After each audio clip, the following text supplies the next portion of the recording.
Pues nada, bienvenidos a este encuentro del foro de nuevo, que algunos estáis online, otros aquí presenciales, algunos es la primera vez que venís.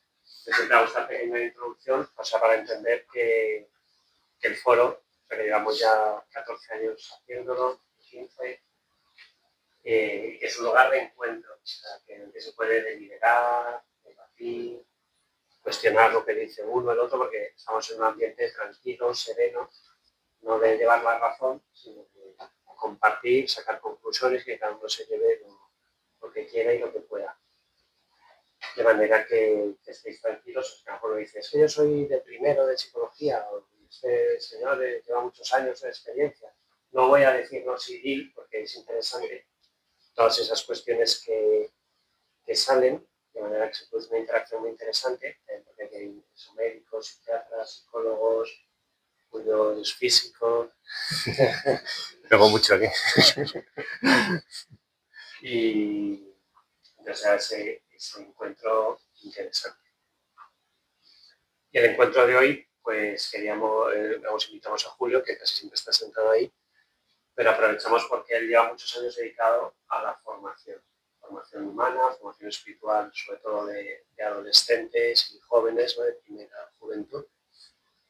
Y por lo tanto el tema del discernimiento, pues toca tanto la formación personal, humana, como la psicología de la persona, como la espiritualidad, y nos podríamos cuestionar si también, viendo el éxito que ha tenido la película de los domingos, pues cuestionarnos cuándo es un discernimiento sano, qué elementos psicológicos pueden tener a favor, en contra, en qué modo es pues un apartamiento total de la humanidad y es algo pues, que está en las creencias y la psicología no tiene nada que decir, o al contrario, ¿no? Es para aplicar unas fórmulas físicas y sacar la fórmula exacta y la conclusión de que sí hay una vocación, no hay una vocación, cómo se va configurando todo esto. De manera que es un tema muy interesante, así que tú ahora recientemente has cambiado de trabajo, ¿no? Y estás de director de formación de colegio o entidad AMBEL, ¿no? En Alcorcón, que hay ahí pues también de nuevo muchas personas, diríamos, más de 1000, ¿no? Entre padres, alumnos, familias, entorno. Y lo principal yo creo que es la experiencia que tú tienes de acompañar a muchas personas durante muchos años y también de ver evolución, ¿no?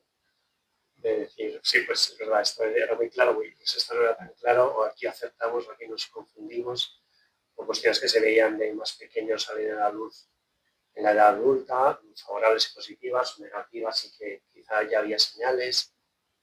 Pues nada, Julio, pues tú di también cómo quieres que hagamos el encuentro, si exponer y luego comentamos, o de otra manera. Yo he pensado que puedo, al principio, exponer un esquemita de cómo podría ser el itinerario de una llamada a una vocación, una llamada vocacional, y luego ir viendo con algunas escenas de la película pues cómo ocurre eso de una forma o de otra en la vida de Ainara, que es la protagonista, ¿no? La chica que se mete a monja, ¿no? Al final de la peli.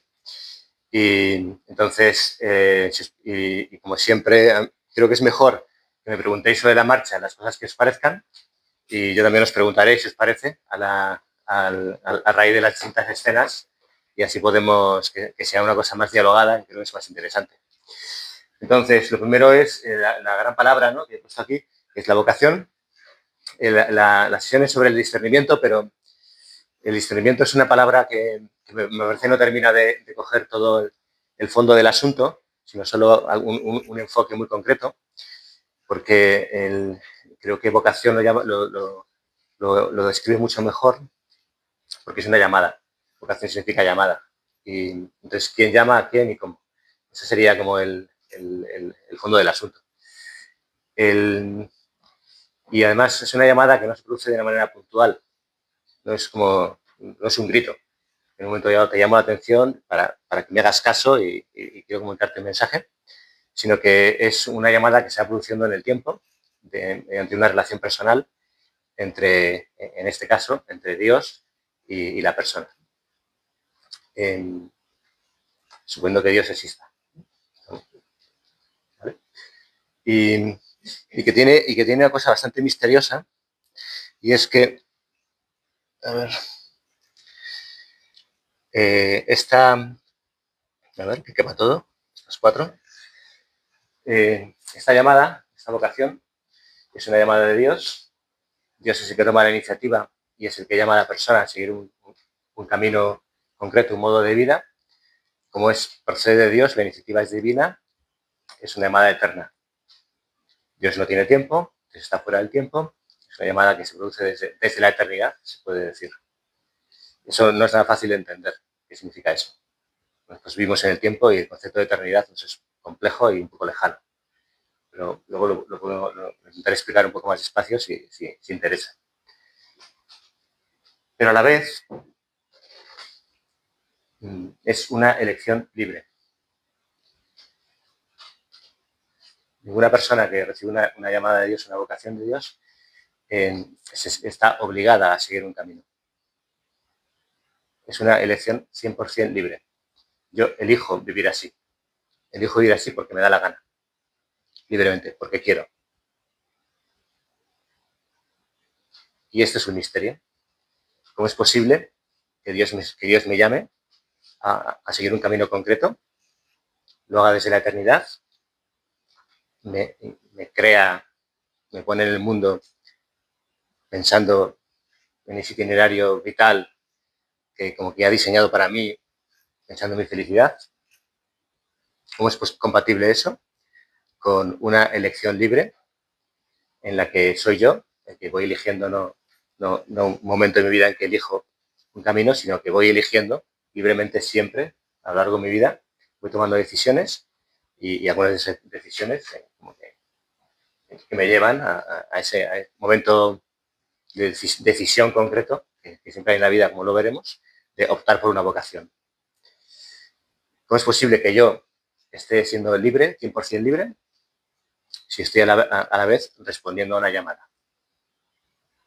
Ahí hay un misterio, que es el misterio de la vocación, y que es un misterio que se extiende a todo lo que tiene que ver con Dios. Toda nuestra relación con Dios tiene de fondo este aspecto un poco misterioso. Y es que Dios respeta nuestra libertad, no solo la respeta, sino que la ama, la ha creado, nos ha hecho así libres.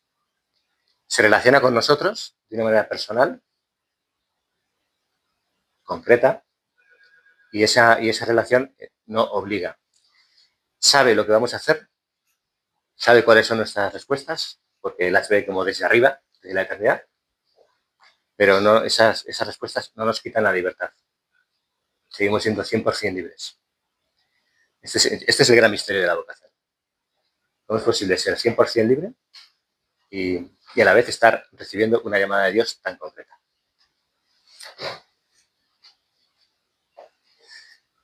La respuesta tiene muchos matices y es súper interesante profundizar en ella, y como es un misterio nunca terminas de entenderla y siempre se puede entender mejor.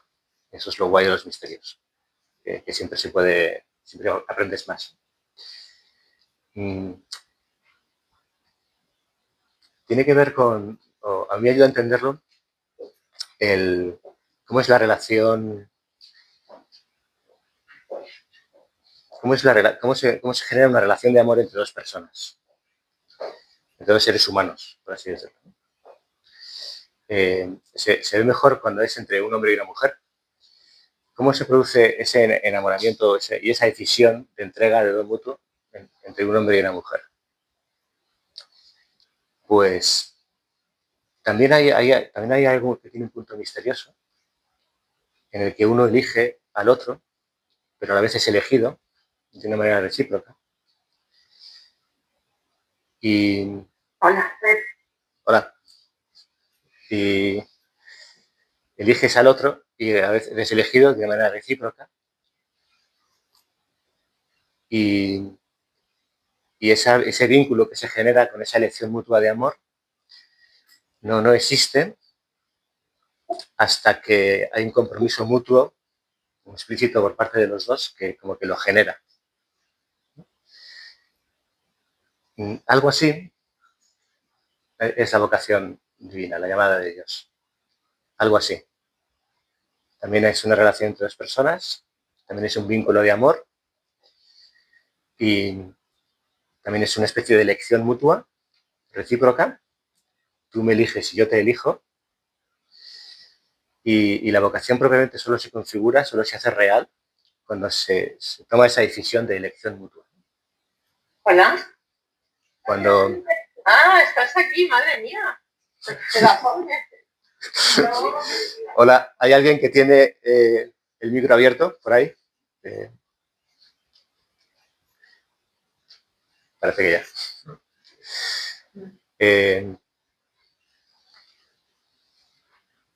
Bueno, retomo el hilo. En la relación, en la vocación divina, pues también es algo así. Hay una relación de amor entre dos personas.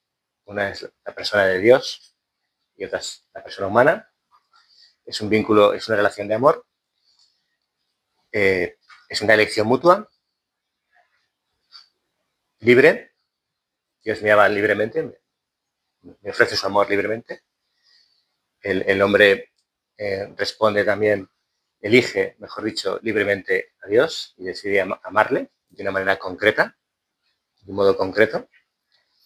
Y en ese momento en que se produce esa elección es cuando la vocación se hace real, se configura realmente.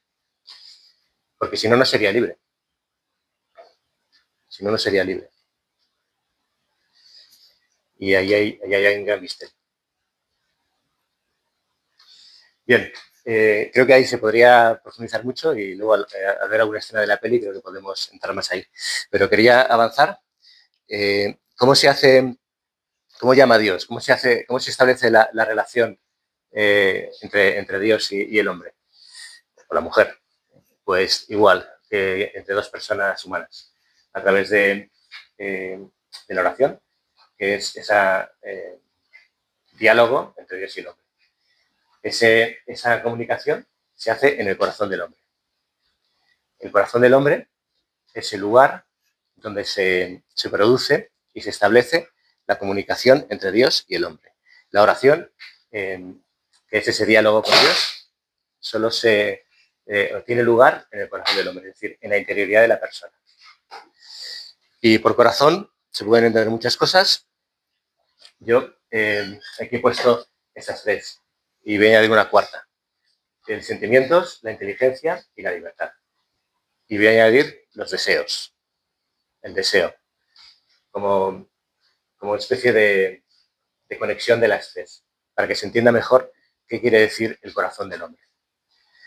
Es una especie de confluencia de estas dimensiones de la persona. En el corazón, por supuesto, que hay sentimientos. Y en la relación con Dios hay sentimientos y los sentimientos son esenciales. Y Dios nos habla a través de los sentimientos. El diálogo con Dios se produce a través de nuestros sentimientos también. Igual que con cualquier persona nos interactuamos sintiendo. El diálogo con Dios se produce en la inteligencia, entendiendo como Dios nos habla a nuestra inteligencia y nos da sus luces y entendemos la realidad de nuestra relación con Él de una manera nueva, igual que vamos conociendo a una persona cada vez más su interioridad, su corazón, y ese conocimiento de esa persona nos permite amarle más profundamente, etc. Pues con Dios ocurre lo mismo. En la oración nos va mostrando su propia intimidad, nos va dando esas luces sobre sí mismo, nos está explicando quién es, cómo es, y de esa manera nos permite como amarle más, amarle mejor, conocerle mejor. Esas luces, esas iluminaciones para la inteligencia, esas comunicaciones hacia nuestra inteligencia que hace Dios, también iluminan nuestra propia vida, nos permiten ir tomando decisiones sobre nuestra propia vida. Pero es recíproco. Dios también habla de sí mismo y nos cuenta quién es. Y le entendemos y le conocemos cada vez mejor, porque es una relación de inteligencia, de conocimiento. Igual que le sentimos cada vez más profundamente y Él nos siente a nosotros. Hay una relación afectiva con Dios. Lo que nosotros hacemos y lo que nos pasa le afecta a Dios, afecta a su corazón y lo que hace Dios y lo que vive Dios y la vida de Dios nos afecta a nosotros y afecta a nuestro corazón que experimentamos sentimientos de nuestra relación con Dios. Todo eso va haciendo que nos va permitiendo tomar decisiones, nos va permitiendo ejercer la libertad, nos va permitiendo, pues ahora hago esto, ahora pienso esto, ahora rechazo esto, ahora doy este paso. En la relación con Dios, igual que en la relación con cualquier persona, uno tiene que estar tomando decisiones continuamente. Hay uno actúa, el otro responde, y luego es al revés, y en esa toma y daca de decisiones libres se va construyendo la relación. ¿Y qué decido? Pues decido en función de lo que entiendo, de lo que siento, en función de eso voy queriendo, voy actuando, voy tomando decisiones. Y todo eso, lo que siento, lo que entiendo y lo que quiero, va configurando mi relación con otra persona. Lo mismo ocurre en la relación con Dios. ¿Qué es lo que tenemos en el fondo de nuestro corazón? ¿A qué nos llama Dios?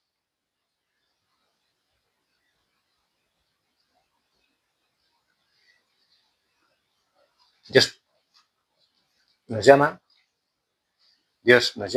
y creo que esto es súper importante entenderlo. Dios nos llama a hacer realidad los deseos más profundos de nuestro corazón. Podríamos decir que esa es la vocación general del hombre. ¿Qué es lo que Dios quiere de cada persona humana? Que haga realidad los deseos más profundos de su corazón. Cuando yo elijo entrar en el fondo de mi corazón, conocer cuáles son mis deseos más profundos, como descubrirlos, porque tiene algo de revelación, descubrir qué es lo que yo realmente quiero. Tengo que desvelar mi propio corazón, como dice San José María. Tienes que desvelar tu propio corazón para saber lo que deseas. Cuando entro en mi propio corazón y voy descubriendo qué es lo que realmente deseo, voy comprobando que eso coincide con lo que Dios me está pidiendo. Cuál es la llamada suya concreta que me está haciendo. Y de esa manera, el deseo es lo que me permite que la elección libre y la llamada eterna confluyan. Que en el fondo sean lo mismo de alguna manera. Cuando uno va viviendo, va tomando decisiones en función de lo que siente, de lo que quiere, de lo que entiende, etcétera, en la relación con los demás, va configurando su propia biografía. La vocación no es un suceso puntual, sino que es un proceso biográfico. Podemos decir que la vocación empieza con la vida, ¿no? Esa biografía está configurada de manera muy esquemática. Como veis, esto es un esquema muy simple, habría que matizar todo mucho más, ¿no? Pero por las decisiones que tomamos y por las relaciones que tenemos.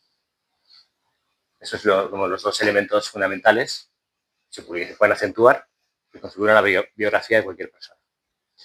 En función de lo que yo voy haciendo, las decisiones que tomo, me voy configurando como persona. Yo soy quien soy por lo que he decidido y me ha llevado hasta aquí, hasta este presente en el que ahora estoy.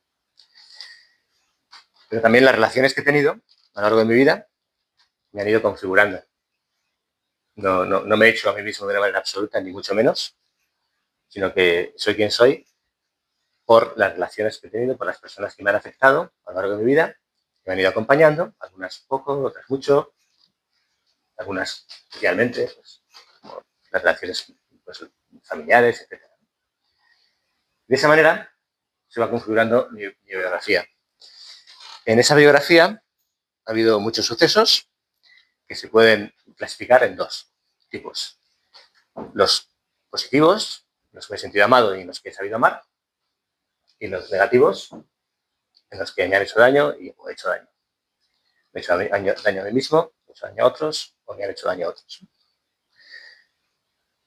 Y en función del amor que he recibido y de las heridas que he recibido y el amor que he dado y las heridas que he dado, soy quien soy. Y ese amor y esas heridas son fruto de mis decisiones, pero también son fruto de las relaciones. Algunas puedo decir que las he decidido yo cómo amar o he decidido yo cómo hacer daño. Pero otras veces me han hecho. Y no he podido yo cómo elegirlo, sino que me ha sucedido, lo he vivido de una manera pasiva. Todo eso ha ido configurando mi biografía. Por tanto, todo eso ha ido configurando mi vocación. El proceso de la vocación empieza desde el principio y todo lo que va pasando apunta de una forma o de otra, me lleva de una forma o de otra hacia la posibilidad de hacer realidad los deseos más profundos de mi corazón, es decir, de hacer realidad mi vocación. Seguimos bajando y ahora he puesto aquí este esquema en el que tenemos lo mismo, pero en vez de la biografía he puesto el camino de la vocación. El camino de la vocación, ya pues como que se compone de lo mismo. Las decisiones que he ido tomando y las relaciones que me han afectado. Y tanto esas decisiones como esas relaciones están compuestas de amor y de heridas. Y el camino de mi vocación lo he ido recorriendo, lo voy a recorrer y va a permanecer así hasta el final de mis días, configurándose a través del amor y de las heridas que voy recibiendo y que voy viviendo. Es muy importante, súper importante, porque las heridas forman parte del proceso de mi vocación. Las heridas forman parte del proceso de la vida de cualquier persona. Y creo que se podría decir que una frase que está un poco arriesgada es que lo que consiste la redención es en que yo puedo amar a través de mis heridas. En vez de impedirme amar, el daño que me han hecho, en vez de apartarme del amor e impedirme amar, el daño que me han hecho me permite amar a través de mis heridas.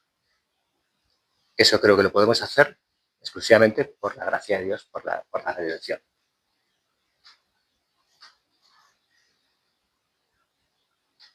Ese es el camino de la vocación. Vas teniendo tus decisiones, vas tomando tus decisiones, vas haciendo tus relaciones. Algunas son buenas, otras son malas, algunas te hacen daño, otras no. Y si nos vamos aquí hacia la derecha, he puesto esas relaciones, ya estamos ahora en el camino de la vocación, ya como en concreto, ¿no? Entonces, en esas relaciones, algunas, cuando ya una persona está como, ha recorrido su vida, a lo largo de su vida la ha llevado a tener una relación personal con Dios, en la que es capaz de establecer un diálogo con Dios, que es la oración, de manera que está en un contexto en el que puede recibir una vocación, una llamada explícita, en el que puede tomar una decisión de entregarse a Dios de una manera concreta. Entonces, las relaciones que se dan cuando estás en ese proceso vocacional, se puede llamar así, proceso vocacional, las relaciones que tienes, que son las que tienes, se ponen en contra o a favor de ese posible proceso vocacional. Las personas a las que te ven, que te estás planteando una entrega a Dios, les parece bien o les parece mal, te apoyan o no te entienden, o te rechazan, o se ponen nerviosas, o, bueno, todo tipo de matices en sus relaciones. Yo las he esquematizado ahí en favor y en contra de manera un poco simple. Porque quiero subrayar que tanto las relaciones a favor como las relaciones en contra de tu proceso vocacional son necesarias para realizar el proceso. Forman parte de ese proceso vocacional, porque forman parte del modo de la vida, del modo de vivir. Hay una relación especial, que es la relación de acompañamiento, que es una relación que tiene mucha enjundia y que luego podemos hablar un poco más, que consiste, suele estar presente, no el 100% de los procesos vocacionales está presente, pero suele estar presente, y es una persona que en principio tiene una cierta experiencia en ese camino de vocacional que tú te estás planteando, esa posible decisión de entrega a Dios que tú te estás planteando, pues, tiene una cierta experiencia, quizá ya ha recorrido ese camino y está como, por así decir, por delante, ¿no?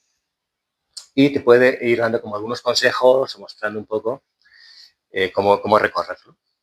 Es lo que se llama el acompañamiento espiritual y suele ser un elemento está presente en las decisiones de entrega a Dios. Y es un tipo de relación muy especial en el que juega como con mucho peso el que sea una relación libre. Que las dos personas, la persona que está siendo acompañada y la persona que acompaña, ejerciten su libertad de una manera muy profunda, muy auténtica, que sean muy auténticamente libres ambos. También hay otro elemento, otro tipo de relación, lo he llamado discernimiento eclesial, porque, y aquí habría que hablar de la Iglesia, no lo he mencionado hasta ahora, pero también es otro contexto que hay que tener en cuenta. Porque cuando uno quiere, se está planteando una decisión de entrega a Dios, realmente se está planteando en un contexto institucional. Formar parte de una institución dentro de la Iglesia, de una familia dentro de la Iglesia, que vive el cristianismo de una forma concreta, con una espiritualidad concreta, y que esa espiritualidad está configurada de una forma institucional. Pues una orden religiosa, un movimiento, el sacerdocio en los seminarios. Entonces, la institución dentro de la Iglesia, por así decir, que se concreta en esa institución concreta de la Iglesia, tiene que jugar un papel que también es determinante para valorar la idoneidad de esa persona que está planteando esa posible vocación, esa posible llamada. Tiene que valorar si tiene las condiciones para poder seguir ese camino o si por contra carece de ellas. Y por tanto, habría que aconsejarle o impedirle que lo siga. Ejemplos sencillos de esto, pues a veces son cosas de salud, por ejemplo. Hay algunas órdenes religiosas de clausura que tienen un ritmo de vida muy, muy duro, con muy poco sueño y algunas personas que conozco, en concreto una, que no pudo seguir su llamada a vivir una vocación en un convento de clausura porque no era capaz de dormir tampoco. Dormían muy pocas horas y ella necesitaba dormir más y es que estuvo bastante tiempo en el convento viviendo y al final pues, se vio que no, le aconsejaron que lo dejase porque necesitaba dormir más. La necesidad de idoneidad para poder seguir ese camino tan concreto.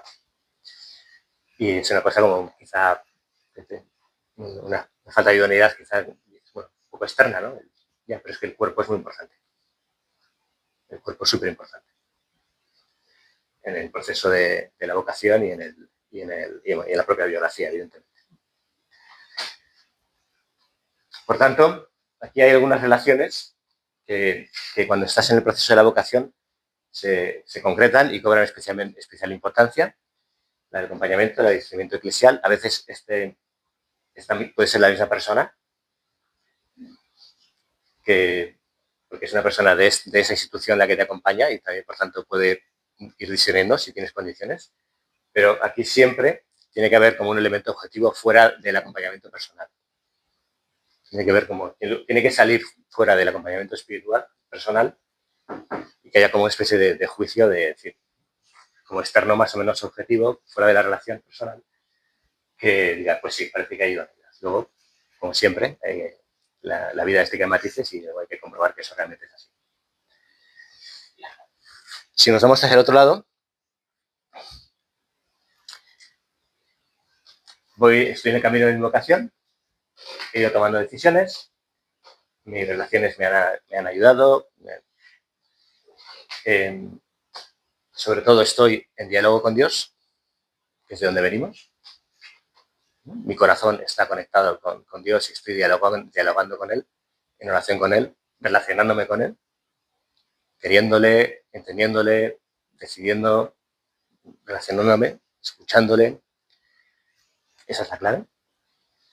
En función de eso voy tomando decisiones y hay un momento en que puedes tomar la decisión vocacional, que es una decisión libre de seguir ese camino concreto. Decido seguir este camino concreto. Normalmente las vocaciones de entrega a Dios tienen este elemento de una decisión explícita, concreta, de decir. Y las personas que tienen ese tipo de llamada de vocación suelen poder decir en qué momento tomaron esa decisión. Yo me decidí tal día, en tal sitio, en tal momento, ahí lo vi, ahí paso, ahí me lancé, ahí suele...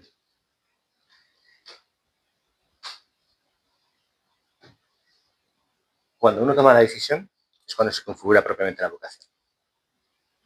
¿Vale? Esto que lo he adelantado antes, quería subrayarlo de nuevo ahora. Cuando uno toma la decisión es cuando se configura propiamente la vocación. Porque es cuando yo quiero, cuando yo elijo libremente. ¿Vale? ¿Sí? ¿Podrías explicar un poco sobre ese configurar la vocación? O sea, no comprendo esto. Sí. Podría decir que la vocación propiamente no existe hasta que tú la eliges. Eso sería una aproximación un poco más radical, pero creo que se entiende mejor. Es decir, Dios no te está llamando hasta que tú no eliges seguirlo.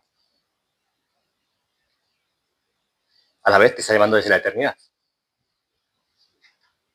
Pero esa llamada solo es real, solo es auténtica cuando tú eliges seguirla. Solo se hace real cuando tú la eliges libremente.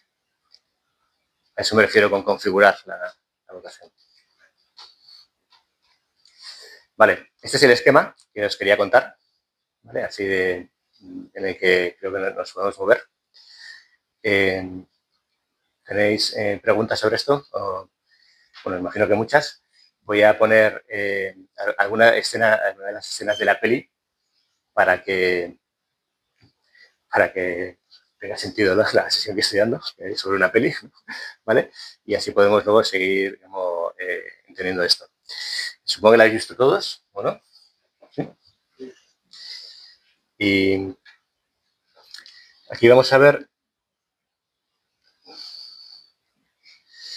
el momento en el que Ainara, que es la protagonista de la película, el cuadradito verde de Ainara, el momento en que ella toma la decisión de entrega.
Bueno, pues es como... Voy a cambiar esto ahora.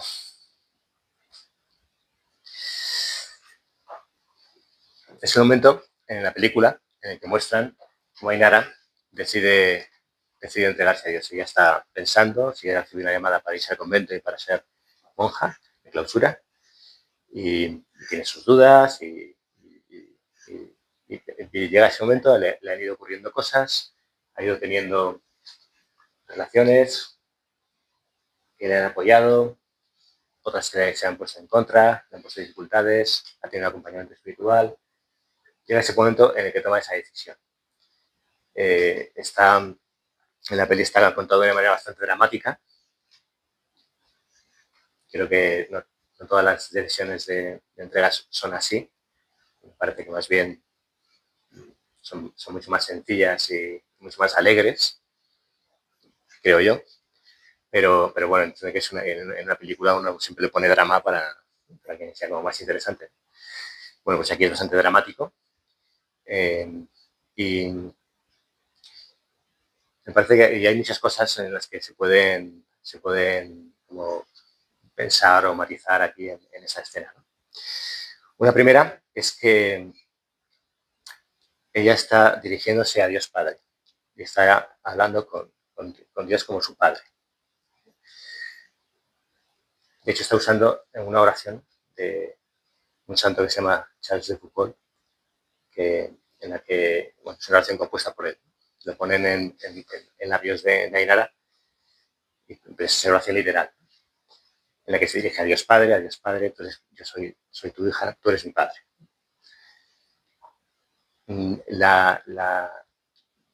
Haz conmigo lo que quieras, me abandono en tus manos, tú eres mi padre, tú me proteges, tú me cuidas. Esa relación de paternidad de Dios como padre es parte de la relación con Dios, es la parte esencial de la relación con Dios. Dios como padre que nos cuida. La oración, mis sentimientos, mis decisiones, mi libertad, los deseos de mi corazón conectan con Dios Padre que me cuida. ¿Vale? Es lo que le está pasando a ella en ese momento de una manera intensísima. Pero en paralelo, es muy fácil ver cómo es su padre que está allí. Es un momento muy especial porque él está ya tomando la decisión en relación con Dios, pero a la vez está viendo dos testigos, dos de estas relaciones que han estado presentes en todo el proceso de su vocación todo el rato. Uno es su padre, que ve a su hija llorando, derrumbada en el banco, y se acerca a ella con las manos en los bolsillos. Es un poco la actitud que ha tenido siempre a lo largo de toda la película, de la relación con ella. Está ahí, no sabe muy bien pues, qué está pasando, no entiende bien, lo ve todo desde una cierta distancia, no se implica demasiado, pero cuando Ainara se da la vuelta y le mira y le da un abrazo, el gesto es de sorpresa, la abraza como, y luego ya no entiende, pero la abraza del todo, la abraza de verdad. Esa es como en Ainara falta un padre como más fuerte, ¿no? Su padre es un padre que está un poco lejos de ella, ¿no? Que no está, que no la acompaña en lo más importante de su vida, ¿no? que tiene la cabeza en otras cosas. Tiene la cabeza en su restaurante, tiene la cabeza en su nueva novia, porque es viudo. Y bueno, pues quiere a su hija, pero tampoco entiende muy bien qué está pasando y no sabe muy bien cómo ayudarla y cómo acompañarla de verdad. Y Ainara busca a Dios Padre. Busca en Dios un poco ese Padre que no termina de encontrar aquí en la tierra. Eso, que tiene como una visión como inmediata, como un poco de punto negativa, ¿no? Eso es algo, me parece que muestra algo que es muy real y muy auténtico en la vida de cualquier persona y desde luego en la vida de cualquier persona que toma una decisión de este estilo. Y es que descubres que la paternidad de Dios es, como iba a decir, como superior, que lo es, por supuesto, pero como que completa de alguna manera lo que tu padre, el modo en que tu padre no ha sido capaz de amarte aquí en tu propia vida, en tu propia biografía. Esa paternidad como profundísima, como completa, ¿no? Plena. Ese elemento está presente en cualquier decisión de ese estilo. Y vale. Otra de las cosas que también me parece que muestra muy bien aquí esta escena es la alegría que se produce cuando ella como que por fin se da cuenta y como que en su corazón se produce un cambio y de esa duda, de esa necesidad de saber qué le pide Dios, de ese deseo de estar, de esa petición, por favor, de que eso se pone a llorar, no puedo más, ¿no? Está en tensión, no puedo más, de ese momento, ¡pum! Inteligencia, sentimientos, deseo, esa relación con Dios en el fondo del corazón, confluye, permite que ella tome una decisión al ver que realmente Dios la ama de esa manera. Que Dios es su Padre, ¿verdad? Y eso produce una profundísima alegría, ¿vale? Un deseo, una alegría profundísima que la actriz pues muestra como puede, ¿no? Con esa mezcla de lágrimas y de sonrisa y de risa, cuando está como asombrada de lo que acaba de ocurrir, de que por fin sabe cómo le ama a Dios y qué es lo que espera de ella, ¿no? Pero claro, si esto lo ves en paralelo, pues están aquí atacando. Si eso lo ves desde fuera, esta chica está tomando esta decisión en un momento en que su abuela acaba de morir, está en el funeral de su abuela y como lleva bastante tiempo como en ese proceso, con tensiones, lo ha pasado mal, luego veremos más despacio el chico del que está medio enamorada, las conversaciones con su tía, con la madre superiora, hay tensión. El camino de la vocación no es un camino plácido, como suave, sino que es trabajoso, porque tienes que entrar en el fondo de tu corazón. Y eso cuesta, ¿no? Te resistes, porque te da miedo lo que pueda haber ahí. Eso le pasa a ella. Y entonces, desde fuera, podrías decir, bueno, esta chica, que es muy joven, que está en un momento como de crisis vital, de sufrimiento, ha tomado su decisión en un momento muy poco sereno, de una manera muy poco, como demasiado influida por las circunstancias, por lo que le estaba afectando. Y creo que la peli genera esa escena en ese momento a propósito. Creo que la peli es ambigua en todos los momentos. Y es magistral poder hacer eso. Prácticamente todas las escenas de la película tienen una doble lectura. Las puedes leer como una intervención de Dios, o las puedes leer como un autoengaño, una huida, y te puede parecer evidente en función de cómo lo mires. Pero claro, que también me parece que es súper interesante. Es que lo que hace especialmente interesante esta peli. Y es que consigue que tú te impliques a la hora de verla. Que tú tengas que también tomar decisiones a la hora de verla. Te afecta y tú también tienes que ver cómo te está resonando a ti por dentro. Por eso me parece que ha tenido tanto éxito, ¿no? Que ha sido tan comentada. Vale.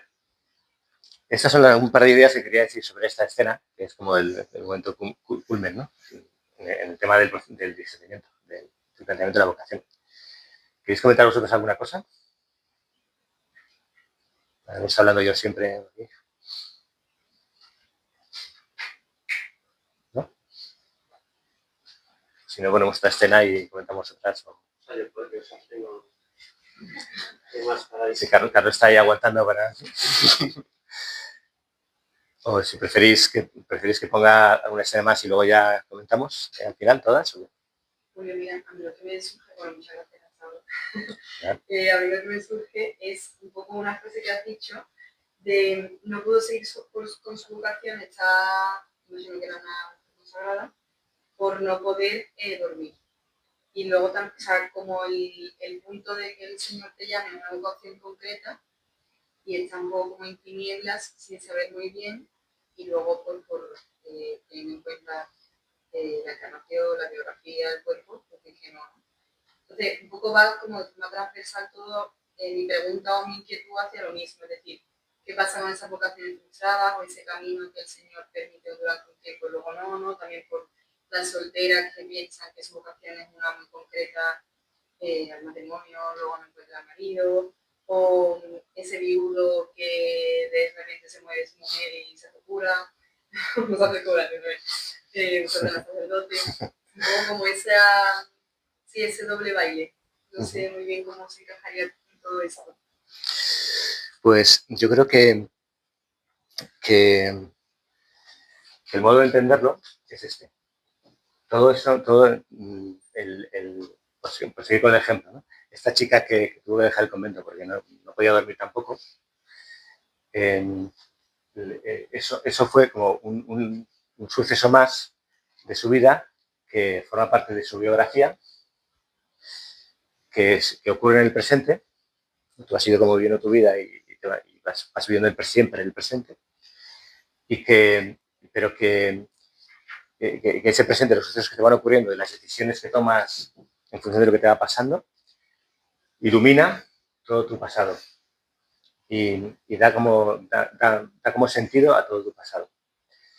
Eso es algo muy potente que tiene la vocación, y es que permite entender el sentido de tu vida. No solo decir hacia dónde tengo que ir, qué es lo que Dios espera de mí, por así decirlo, sino por qué estoy aquí, cómo he llegado hasta aquí. También tiene sentido cómo he llegado hasta aquí. Tiene sentido todas las heridas que he sufrido, porque me han permitido llegar hasta aquí y descubrir este modo de amor. Y cuando yo he iniciado un camino vocacional y ocurre una de las cosas más misteriosas, y es que has tomado una decisión de este estilo y luego compruebas que no la puedes hacer realidad, esta misma decisión se puede convertir en una herida, ¿no?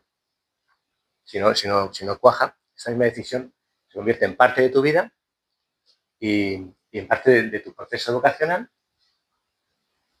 y en parte de lo que tienes que dar sentido cuando descubres cuál es tu vocación. Por así decir, tu vocación más profunda o tu vocación más plena, ¿no? Por decirlo de otra forma, habías descubierto un deseo de tu corazón y estabas siguiendo el camino que ese deseo de tu corazón había puesto en marcha, y con lo que te está pasando en la vida, con lo que te ocurre de nuevo en la vida, profundizas aún más en tu corazón y descubres que había otros deseos quizá más profundos o otros modos de de hacer realidad más auténticos ese deseo. Creo que hay que entenderlo así. Creo que si no, no tendría sentido, ¿no? Que haya como estos intentos de entrega pero frustrados, que no funcionan. ¿Vale? Sí. Más o menos. ¿Sí? Yo tengo una pregunta. Ay, perdón. Un momentito. ¿Sí? También en ese caso concreto, sí que me surge la duda de si no se ve frustrada la vocación por algo que no ha sido iluminado por el Espíritu Santo. Es decir, o sea, yo pienso que las personas estamos bien hechas y necesitamos unas horas de sueño concretas por algo. Y sí que me surge la duda de si se puede haber entrado en una dinámica o se puede haber como instaurado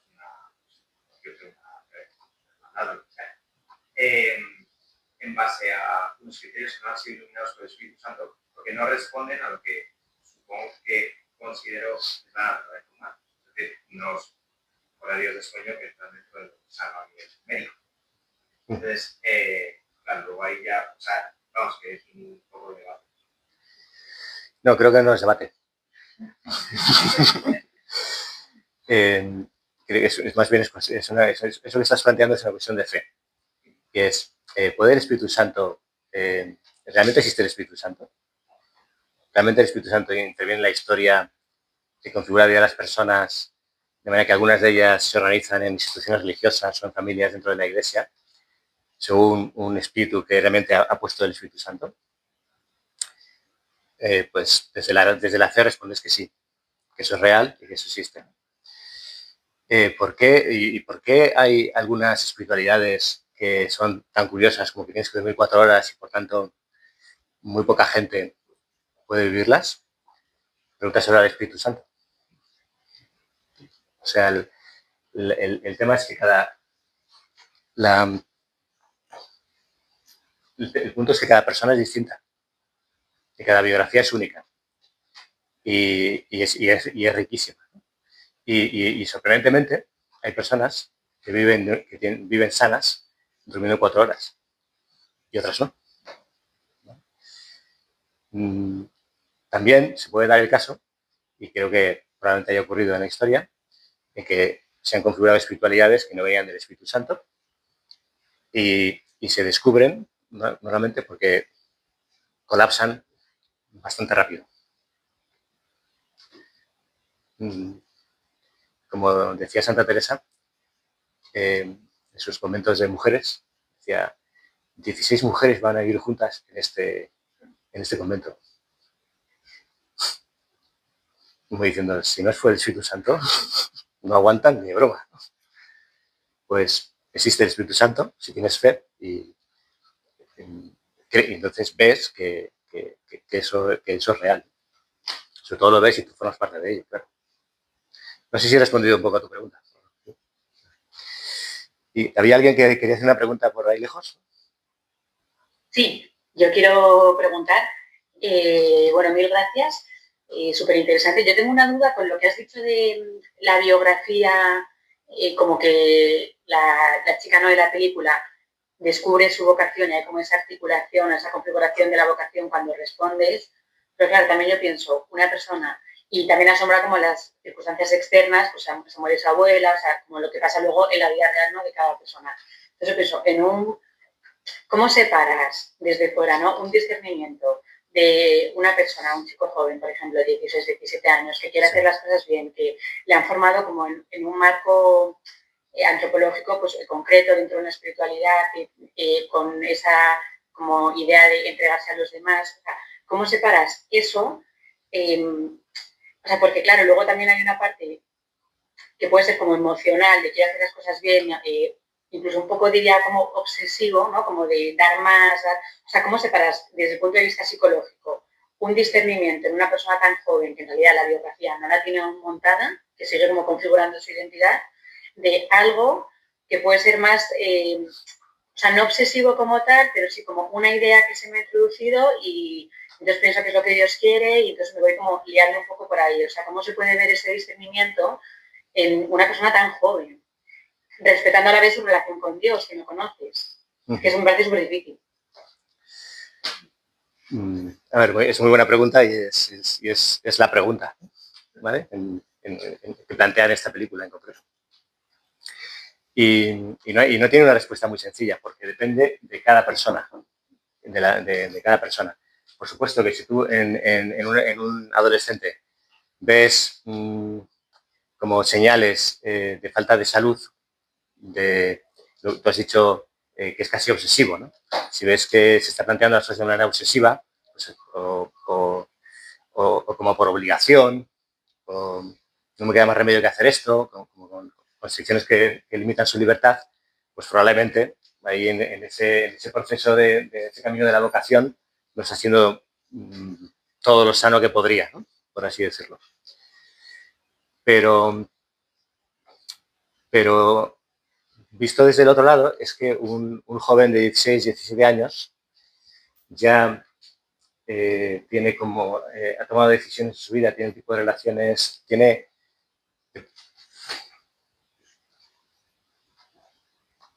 sentimientos, inteligencia, libertad en su relación con Dios, puede tener como esa interioridad en su corazón como para ser capaz de intuir esa llamada de Dios y de decidir entregarse a Él de esa manera.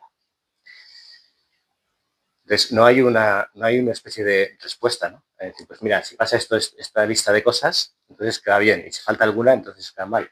No se puede, porque es absolutamente personal, ¿vale? Se pueden dar algunos límites, por así decirlo, ¿no? En el que hay que encuadrarlo, ¿vale? De hecho, una cosa que hace muy bien la película es que en ningún momento tú sabes qué le está pasando a Ainara. Ella habla de sí misma poquísimas veces y todo lo ves siempre en función de lo que los otros ven, como la mirada desde fuera. Y eso pasa en cualquier vocación. Que tú estás viendo a ese chico de 16 o 17 años, le estás viendo desde fuera, ves su inmadurez, y dices, ¿se estará engañando?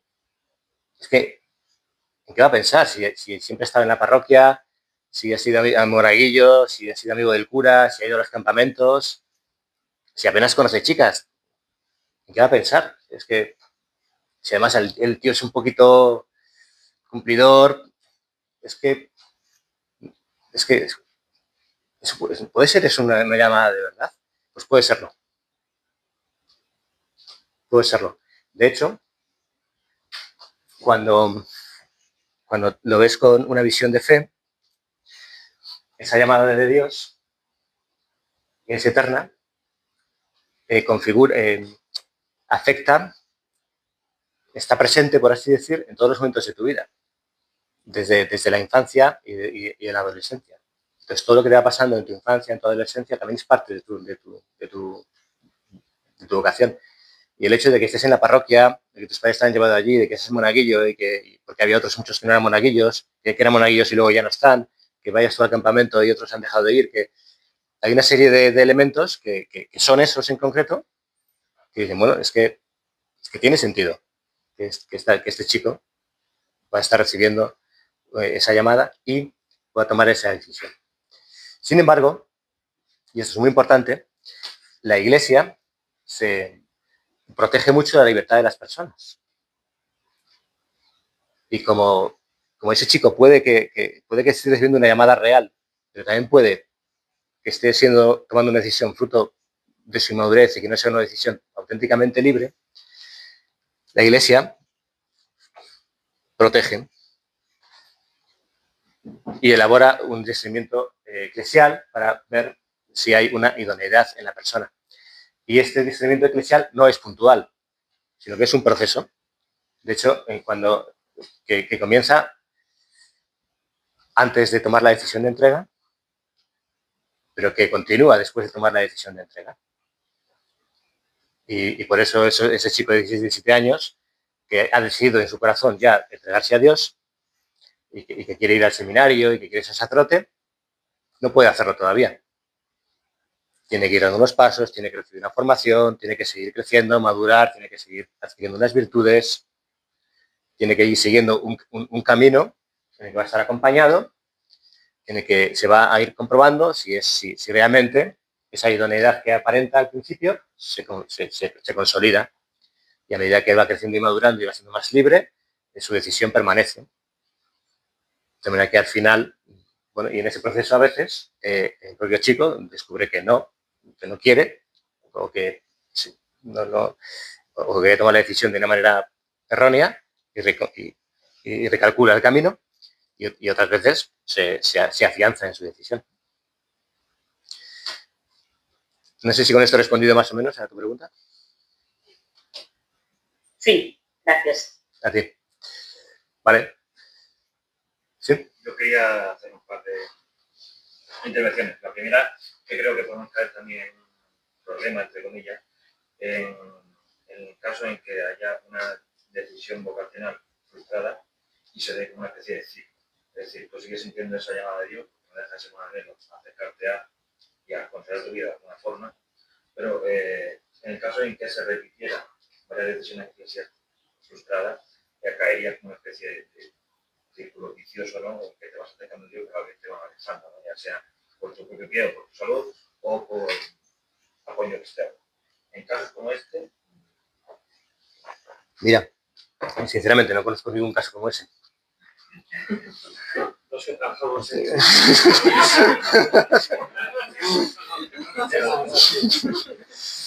Entonces, me alegra, no conozco ningún caso como ese.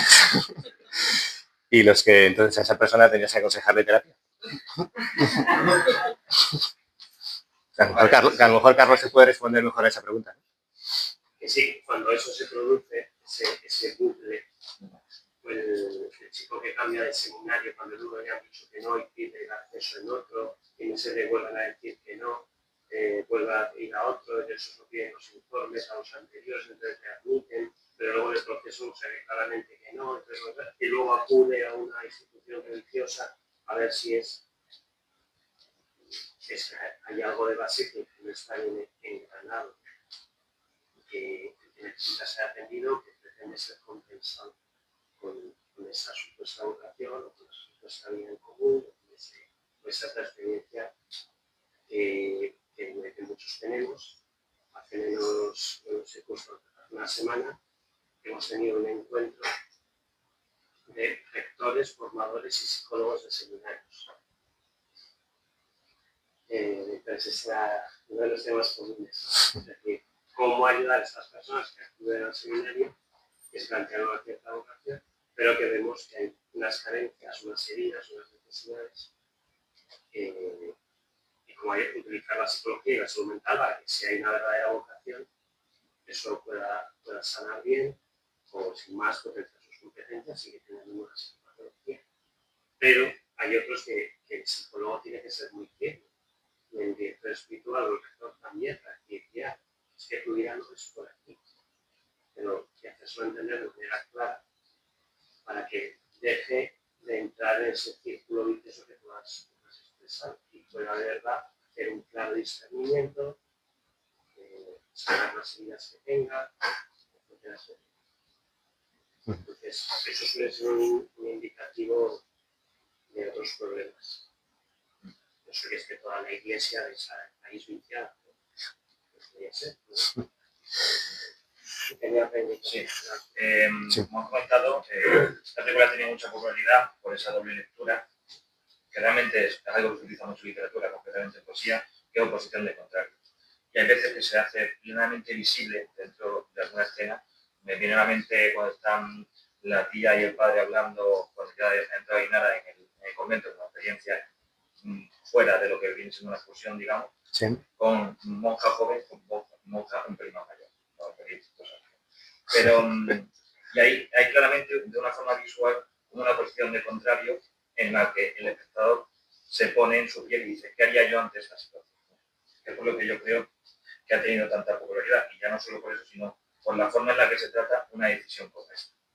Es decir, ya no solo te hace entrar en partido, sino que te hace proyectarte a una situación idílica en la que tú tuvieras un hijo o una hija, que le pasa lo mismo. O tuvieras un hermano, que le pasa lo mismo. O de repente tu padre se queda viudo y se quiere meter a seminario. Entonces yo creo que ahí es donde se ve esa popularidad, pero es que a nivel técnico se hace un recorrido constante sobre esa oposición de contrarios. Que no sé si comentarás alguna escena, pero es que también se me viene. Sí, sí. Muy bien. Es verdad que utilizas esa técnica, por así decirlo, para mostrar como mantener la ambigüedad. Y siempre y por tanto, siempre lo puedes ver de un lado o de otro. Le puedes poner como te empatizas más con unos que con otros, ¿no? Y estás ahí y juega un poco con él. Pero a la vez no lo hace de una manera como tan clara que, o sea, no rechaza a ningún personaje y por eso tú te puedes mantener esa empatía hasta el final, ¿no? Por eso creo que afecta tanto a la peli, ¿no? ¿Vale? Vale. Sí.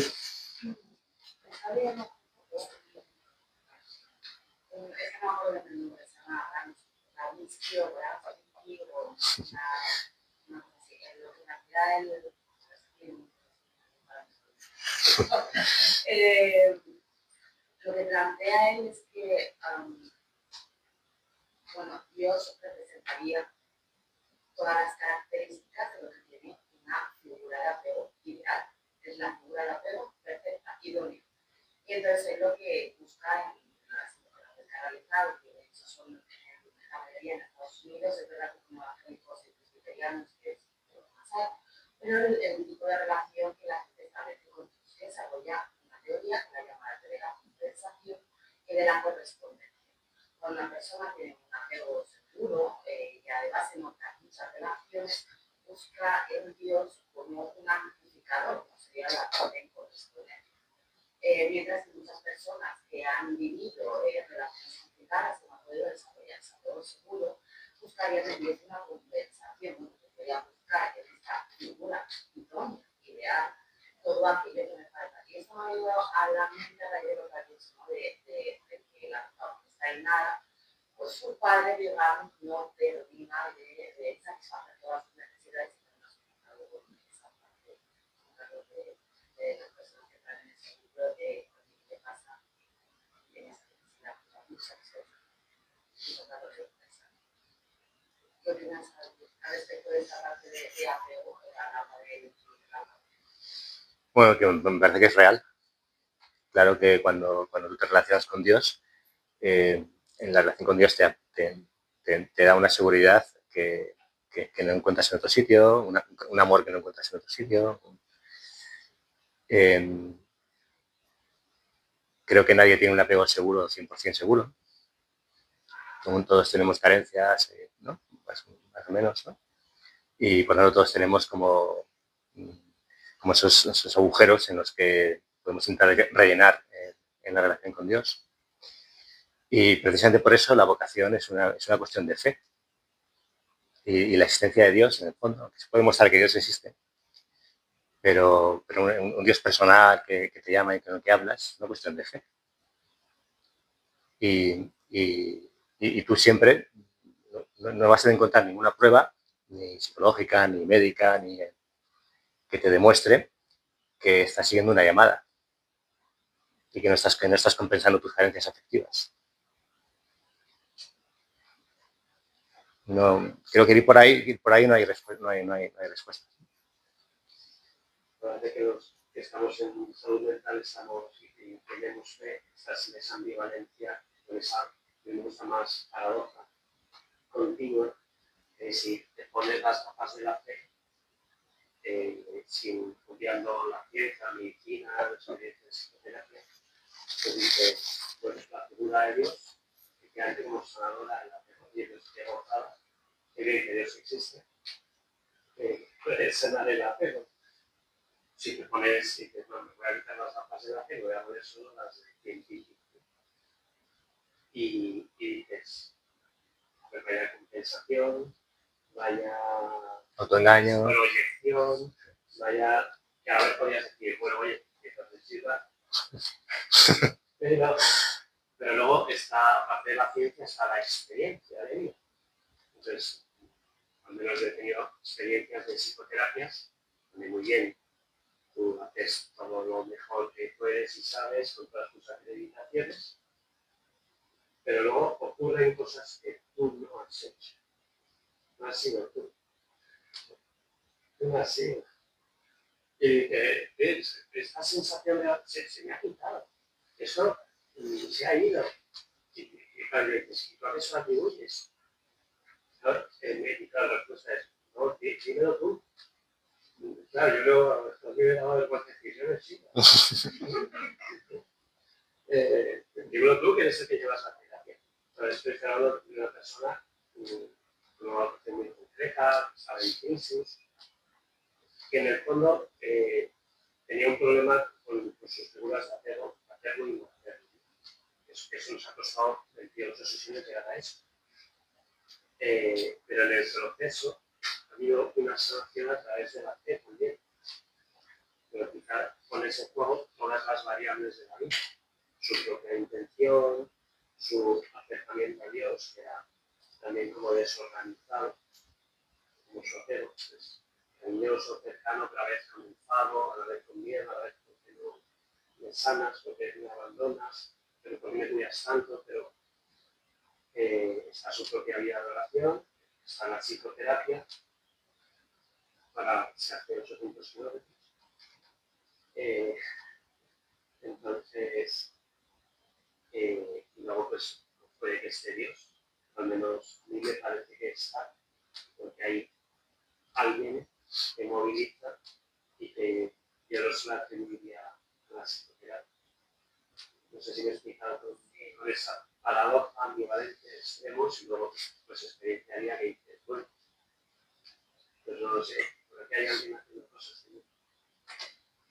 Hay un punto también, y es que antes con la pregunta que no sé quién la ha hecho desde la pantalla, y es que toda vocación,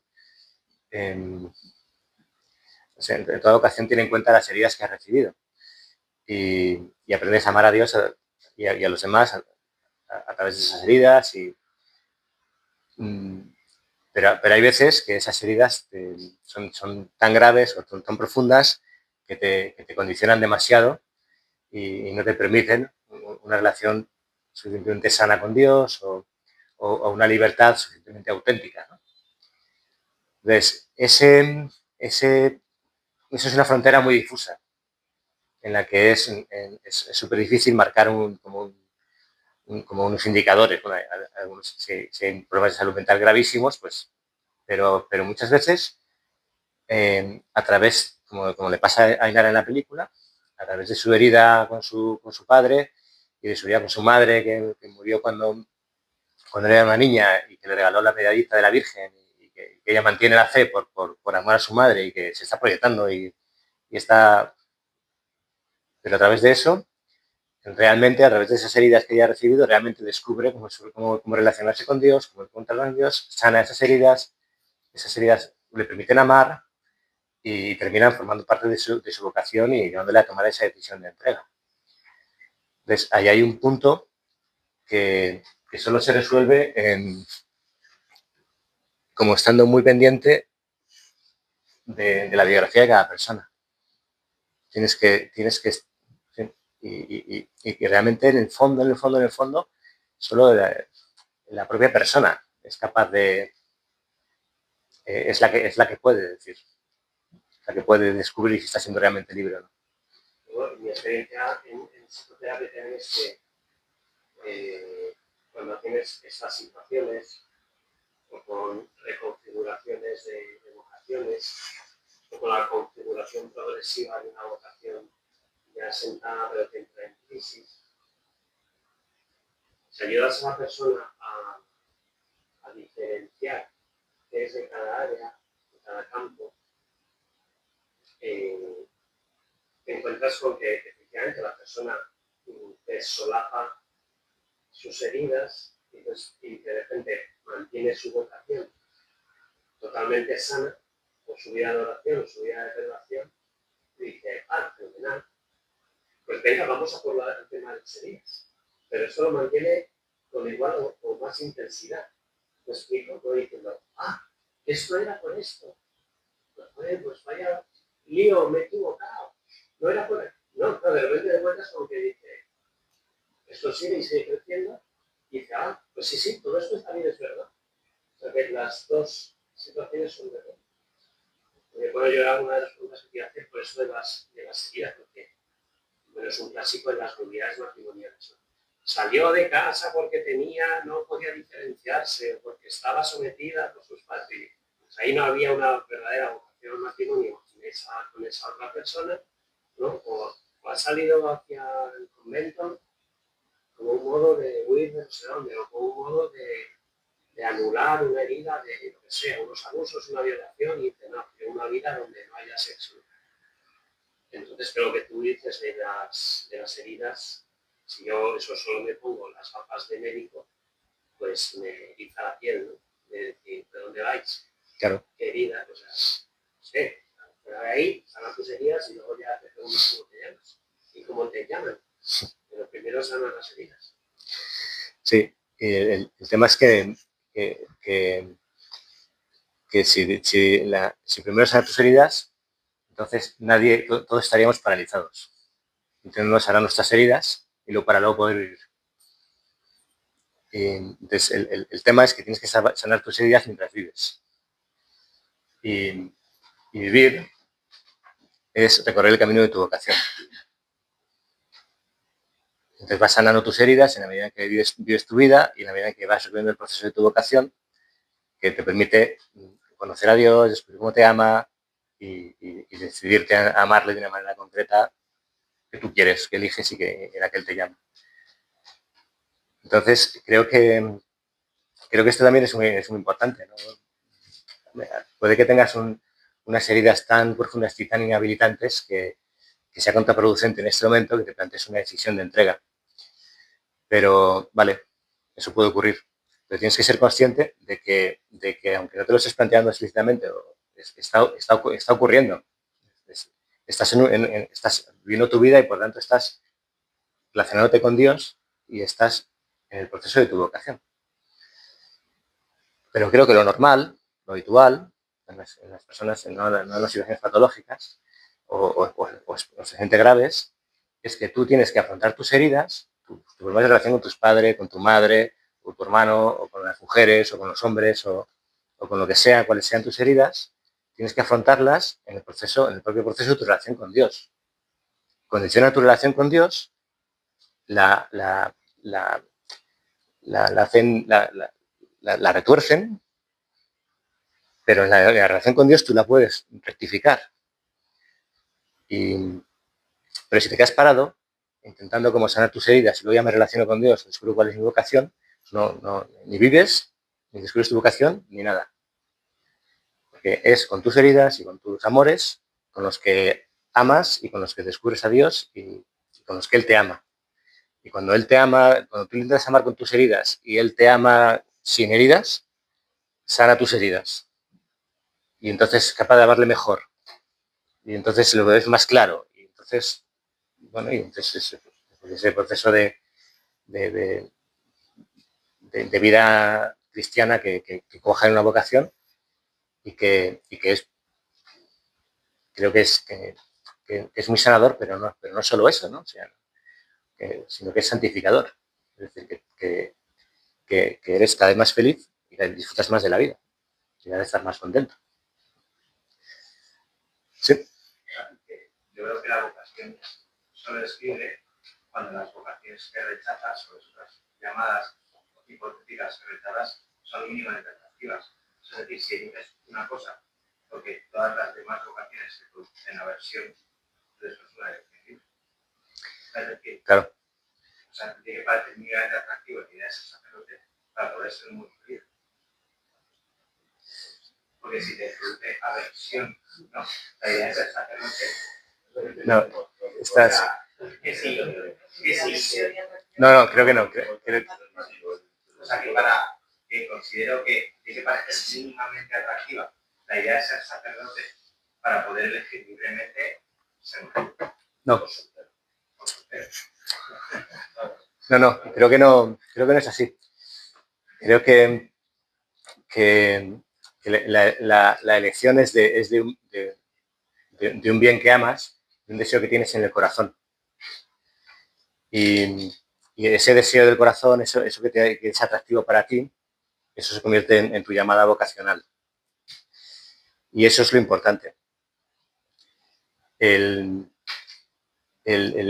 puede que tú tengas una llamada vocacional al sacerdocio y que a lo largo de tu biografía has recorrido ese camino que produce un cierto rechazo al principio, pero al final llegas a amarlo y lo deseas profundamente y eres capaz de entender perfectamente una llamada al matrimonio, una vocación matrimonial.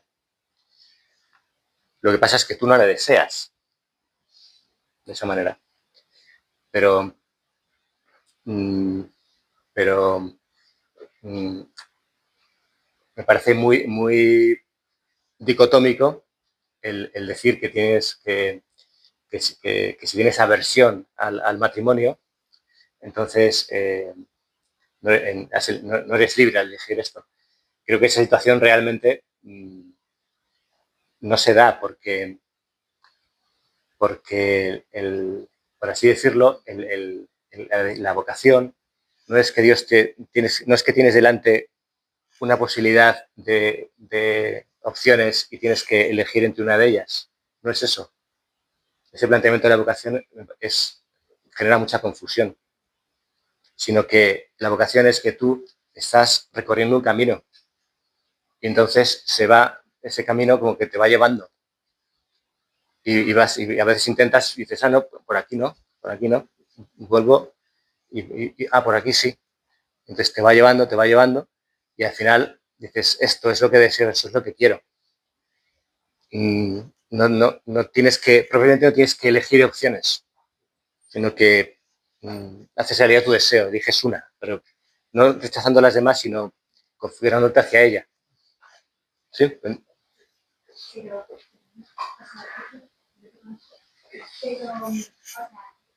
lo que quería modificar, yo entiendo más como yo sé que o sea, no te gusta de un tipo de cosa. O sea, yo no, si una de mis hijas es una monja, o sea, no es porque porque no le gusta los hombres, la gusta los hombres, y por eso escoge, o sea, escoge, ¿no? Entonces es una elección que efectivamente tienes que trabajar en la vida, porque no deja de desaparecer la vida o lo que sea, la tendencia, sexual, o sea, y ahí está, o sea, ese discernimiento que siendo muy normal, es poco Claro, eso. Hay más caminos, además del matrimonio y de la vocación.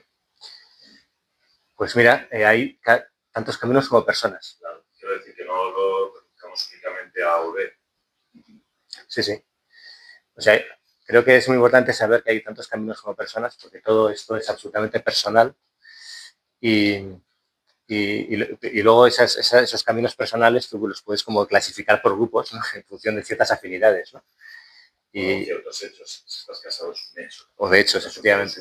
Efectivamente. Pero sería demasiado simplista dejarlo en A o B.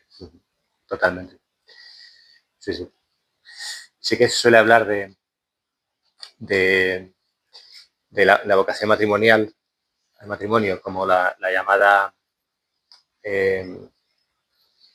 como general, el modo como ordinario de descubrir a Dios y de amar a Dios es como a través del matrimonio y se suele hablar de la renuncia al matrimonio, la virginidad o el celibato, como lo queráis decir, que es un seguimiento de Cristo especial y muy particular como otro gran camino, ¿no? Pero repito, luego cada persona vive como es eso de manera absolutamente única y personal. Vale. Yo tengo una pregunta. Sí. No sé si se me oye. Se te oye, sí. Yo te oigo. Sí, vale. No sé si había alguien más esperando para preguntar, perdón. No, adelante. Vale, bueno, yo he preguntado antes, soy Pilar Aviñó, es que yo tengo, con esto que has dicho también, recogiendo el comentario que ha hecho antes Carlos de las nulidades, ¿no? Esto que acabas de decir de las distintas vocaciones al matrimonio, al celibato, y las sentencias de nulidad siendo una causa, la inmadurez afectiva, bueno, como una subcausa de la discreción de juicio, pero al final hay muchas sentencias de nulidad por inmadurez afectiva. Y claro, también en la formación de los sacerdotes la formación humana, ¿no? Una de las 4 formaciones, que es la formación humana, tiene que ver con la formación en madurez afectiva. Y a la vez, para casarse, se pide la madurez necesaria, o sea, como el grado de madurez necesario, ¿no? Como para ser sacerdote, el necesario, pero no como en ese continuo de madurez como el todo. Sí. Entonces, yo estoy haciendo la tesis sobre madurez afectiva y me interesa muchísimo tu opinión sobre cómo ese concepto que se usa en la Iglesia, en los discernimientos de vocacionales, en las sentencias de unidad, que se ha como importado un poco de la psiquiatría, psicología, pero no está definido. Y mi impresión es un poco como que queda totalmente a juicio del peritaje y del tribunal.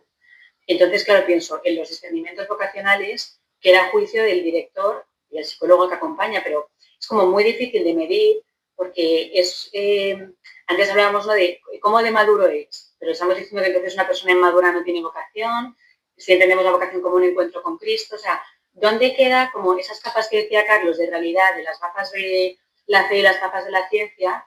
¿Cómo se articula eso, en concreto con la madurez afectiva y el discernimiento? Porque mi impresión con la tesis es que es caos dentro de la Iglesia. Entonces, no sé si tienes como una opinión al respecto. Te voy a resolver el problema, no te preocupes.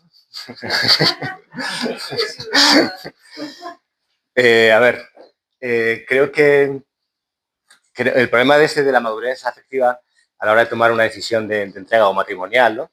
Una decisión vital relevante, el problema es que la inmadurez muchas veces se manifiesta a posteriori como consecuencia de las decisiones que has tomado. Las consecuencias que han ido teniendo esas decisiones en tu vida y en los demás ponen de manifiesto que incluso a ti mismo que has tomado esas decisiones desde la inmadurez afectiva. Y ese es un problema, porque yo debería no haber tomado esa decisión y haber parado y haber esperado antes de poder tomarla porque no tenía la madurez suficiente, ¿no?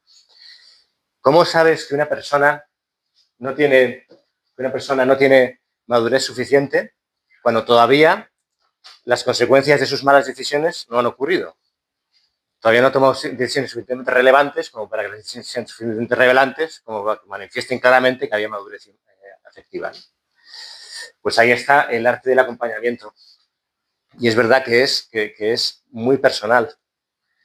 No, y es muy difícil de objetivar y de extraer. El discernimiento eclesial busca como los hechos,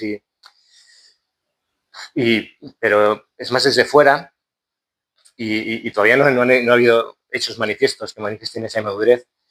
Entonces, en el acompañamiento sí que puedes ver esa inmadurez. Si tienes como la ayuda del Espíritu Santo, tu propia vida de oración y por eso decía antes que en el acompañamiento la libertad del que acompaña es súper importante. Tienes la suficiente libertad interior como para mirar realmente el corazón de esa persona con amor, sin que se contamine de lo que tú esperas, deseas, te gustaría o te da miedo, ¿no? Pero si hay buenos acompañantes en la Iglesia, buenos acompañantes espirituales que detectan esa inmadurez cuando se está produciendo todavía en el interior del corazón, no se ha manifestado hacia afuera, y son capaces de aconsejar, espera, piensa, prueba esto, date esta vuelta, vuelve dentro de un tiempo. Y creo que por eso creo que siempre en las decisiones de este estilo siempre hay un acompañamiento, porque es el modo de intentar como de proteger la libertad de esa persona para que la decisión sea auténtica. Eso te lo digo en mi experiencia. Yo he ido tomando, he tenido la suerte de hacer mucho acompañamiento. Bueno, lo sigo haciendo. Y ves en la oración como hay veces que tienes como que frenar o hacer pensar o hacer reflexionar a esa persona, ¿no? Y cuando lo haces, pues pues eso, cae en la cuenta de cosas, madura, descubre, redescubre. Entonces el proceso es como más real y más auténtico, ¿no? Y a veces, claro, a mí a veces lo que me ha pasado es que en el acompañamiento he visto que no había, que eran, vamos, como yo estoy viendo muy claro que aquí es muy difícil que haya una auténtica vocación. Pero claro, tampoco se lo puedo, no es mi papel decir eso. Mi papel es acompañarle de manera que si eso es así, él lo descubra. El papel del discernimiento eclesial sí que puede ser decir eso, ¿eh? De hecho es muy importante que lo digan cuando es así, ¿no? Pero el acompañamiento propiamente, ¿no? Pero a la vez es muy bonito cuando fruto de ese acompañamiento que estás haciendo, esa persona como cae en la cuenta mejor de quién es y cómo realmente quiere vivir, ¿no? O sea, en un sentido, bueno. Bueno, no sé si te he dado alguna pista o son cosas que probablemente ya sabías, si estás en la tesis en eso, probablemente ya, pero bueno. Sí, gracias. Es lo que a mí... No estoy de acuerdo con todo, pero sí, muy interesante. Gracias. Y creo que Maite también, es que no quiero hablar yo porque también Maite tiene la mano. Pero bueno, puedo bajar la mano ahora. Si cabe alguna pregunta solamente me dejan. Sí, claro, pregunta. Sí. Bueno, Jota, primero de todo, gracias. Yo he llegado tarde, pero bueno, he llegado al turno de preguntas por lo menos. Y yo en la línea con lo que ha dicho Pilar, de lo difícil que es, ¿no? En la instrucción eclesial, considerarlo, ¿no? Acompañar en ese discernimiento, en aprender a separar lo que es, ¿no? Las heridas por la biografía, por decisiones que hay de fragilidad, que hay de, de libertad, de naturaleza, como distinguir todo ese pupurrí, ¿no? Que tenemos los humanos. Y dentro de lo que ha dicho Pilar, era una pregunta, porque no sé si me parece muy difícil en ese acompañamiento de sanar las heridas y acompañar y llegar al fondo, ¿no? Del corazón de esa persona a la que se acompaña y de sus anhelos, de su biografía, de cómo han sido los años, ¿no? A mí me parece difícil cuando en algunas instituciones, no sé si en todas, el acompañamiento no es estable y es muy cambiante. Pues por circunstancias varias, ¿no? Pues hay gente que a lo mejor ha estado un año con una persona que la acompañaba y a lo mejor esa persona joven en su recorrido de discernimiento ha pasado por muchas personas que a lo mejor no han sabido en ese arte acompañar de alguna forma afinar e ir al fondo, ¿no? Y a lo mejor, no sé, es una pregunta, se puede interpretar algunas señales como el cansancio, el agotamiento o algunos síntomas que pueden ser síntomas, ¿no? De la punta del iceberg, de algo mucho más profundo, pero a la vez una inestabilidad en el acompañamiento no se llega al fondo y a lo mejor hay alguna precipitación en el juicio de si una persona va a ser feliz o no en ese camino. Me parece que es mucho más fácil en el caso de los sacerdotes, ¿no? Pero bueno, como la iglesia es muy rica y es muy universal y hay muchos caminos, pienso que en algunas instituciones es más difícil ¿no? Afinar, porque claro, a lo mejor la persona sí que tiene esos rasgos que la iglesia dice como madurez, pero a lo mejor la persona que la acompaña, dentro de ese camino hay algo, ¿no? Pues por lo poco que la ha acompañado o por lo poco que ha afinado, que no, y se precipita a poder decirle, ¿no? Que a lo mejor no es feliz o que no es su camino. No sé, es una reflexión y también preguntar, ¿no? Como en la línea de lo de Pilar, que a veces también el juicio hay una responsabilidad muy grande. O sea, yo admiro mucho a las personas que acompañan o acompañamos, porque realmente me parece que el que actúa es Dios, ¿no? Pero bueno, luego también somos humanos, ¿no? Y hay decisiones humanas y también cometemos errores, pero contamos también que Dios cuenta con todo y que va construyendo a medida que nosotros caminamos y que siempre todo es para bien, ¿no? Pero bueno, esto es una reflexión que no sé si no sé si se ha entendido. Sí. Mira, es verdad que el acompañamiento es un tema muy serio, hay que tomarse en serio porque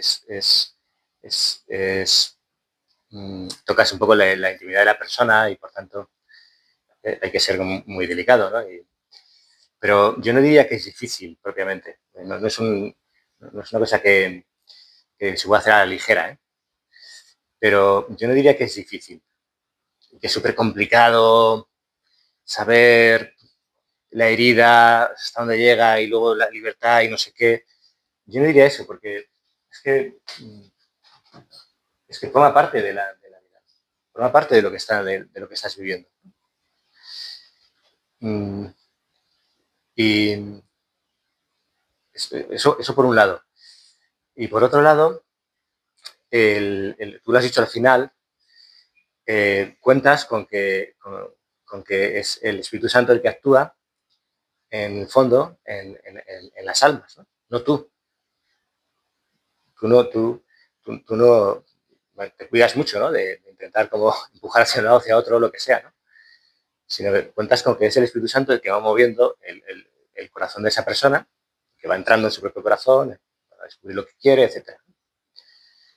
Por tanto, el acompañamiento así visto deja de ser algo difícil, ¿no? Es algo, en el fondo, sencillo, ¿no? Yo tengo que escuchar a esta persona y como cómo resuena en mí, que conozco y que tengo esa relación con Dios, cómo resuena en mí eso que me está contando, y para darle alguna pista, darle alguna luz, etc. Pero sé que eso es, en el fondo, es el Espíritu Santo el que toca su corazón, y además esa experiencia se tiene. Lo que contaba Carlos de mira, yo esto no sé quién lo ha hecho, pero yo no he sido. Eso pasa muchísimo en el acompañamiento. Dices, mira, el otro día cuando me explicaste cómo la de la voluntad de Dios es así, bueno, yo no te expliqué eso, ¿no? O sea, pero ocurre muchas veces que la persona entiende cosas o toma decisiones o que pasan por encima de lo que tú estabas intentando decirle. O sea, que actúa realmente el Espíritu Santo. Y creo que hay que verlo así, no como una especie de cosa de súper especialista y complicadísima, y que ojito porque es muy fácil que lo hagas mal y que le lleves al huerto a esa persona. No. Ese es un contexto mucho más sencillo, que es el contexto de la Iglesia. Y bueno, y habías hecho otra pregunta, pero ahora en lo que habías dicho, pero ahora no me acuerdo cuál era exactamente. Puede ser lo de la variación de acompañantes. Gracias, Carlos. La variación de acompañantes. Pues mira, es evidente que si cambia, me parece que es evidente que si cambia mucho y aquello es un caos, pues no, es difícil conocer a la persona y poder ayudarle. Porque tienes que, el acompañamiento, igual que es sobrenatural, también es humano. Tienes que conocer a la persona, quererla y quererla lo mejor que puedes. Que sea entonces, puede que tengas un acompañamiento que se prolongue mucho en el tiempo, te puede ayudar mucho porque te van a conocer muy bien y puede que cambiar de persona con la que hablas y que te acompaña te permita ver otros matices, ver las cosas de otro modo, entenderlas de otra forma, etcétera. Y a lo mejor te enriquece y te abre horizontes que estaban un poco ocultos porque el acompañante original no valoraba o no está muy presente en su vida o lo que sea. Vale. Vale, entonces creo que tiene que tener un equilibrio, pero yo no me atrevo a decir que una forma es mejor que la otra. Yo tengo la experiencia de haber acompañado a algunas personas durante muchos años y muy bien, y que cuando dejaron de hablar conmigo, y precisamente su vida floreció. Dices, bueno, pues yo he hecho, ¿vale?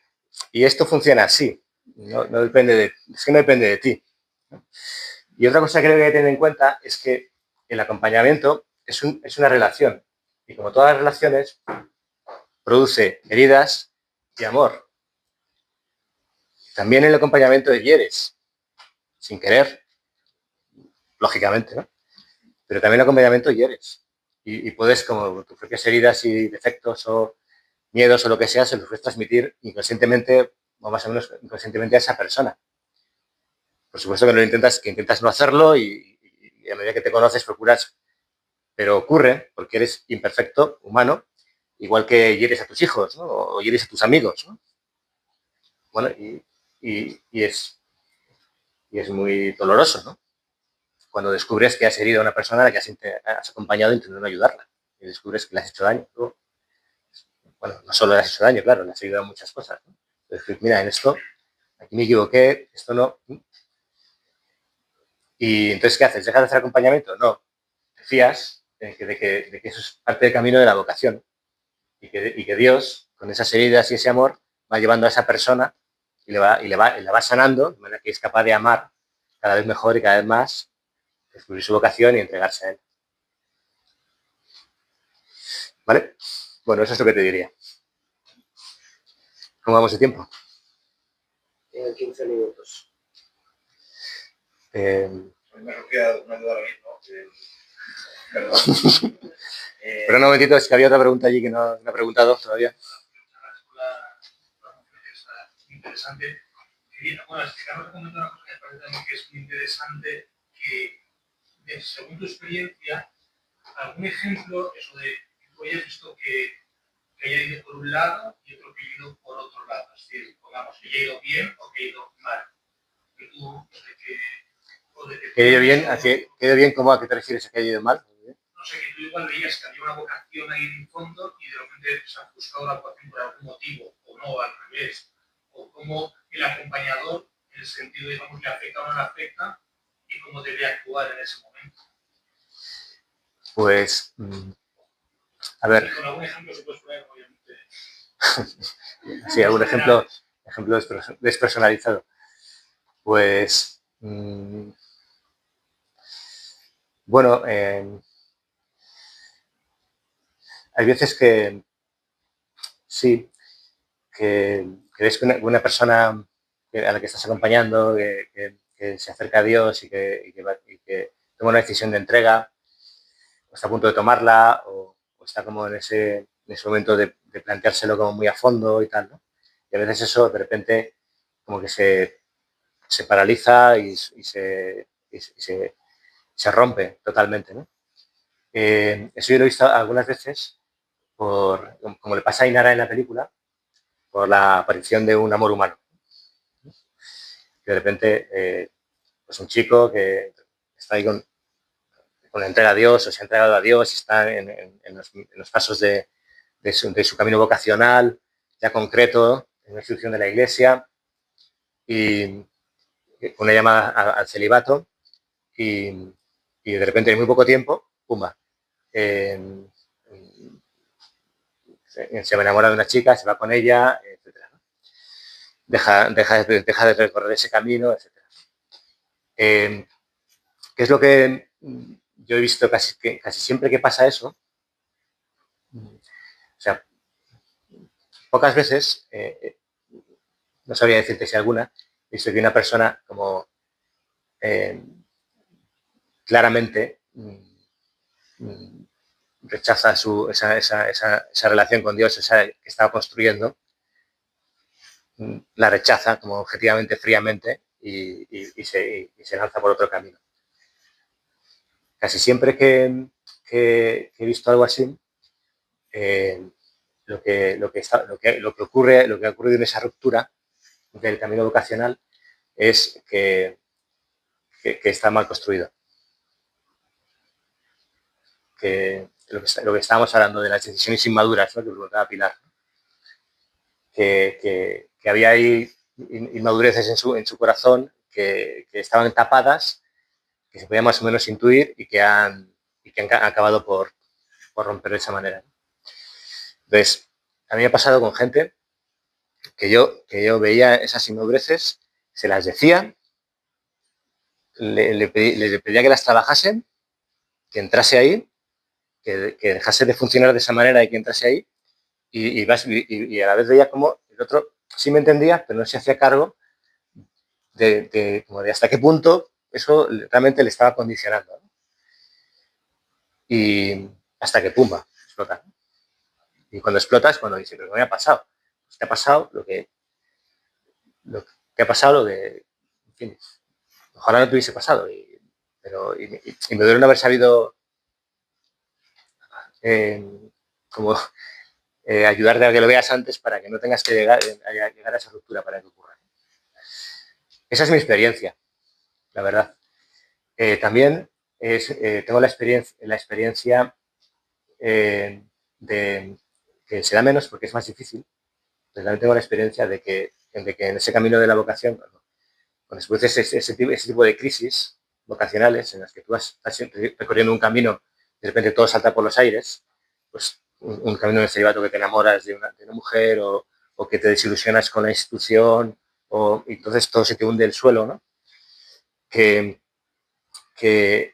en ese momento de crisis vocacional es posible profundizar en el sentido de la llamada, redescubrir la vocación que has recibido y seguir viviéndola a un nivel más profundo, más auténtico.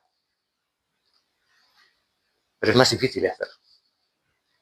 El camino más habitual es el camino, porque creo que es más fácil, es el decir, tengo que recorrer otro camino. Esto, por aquí no puedo seguir.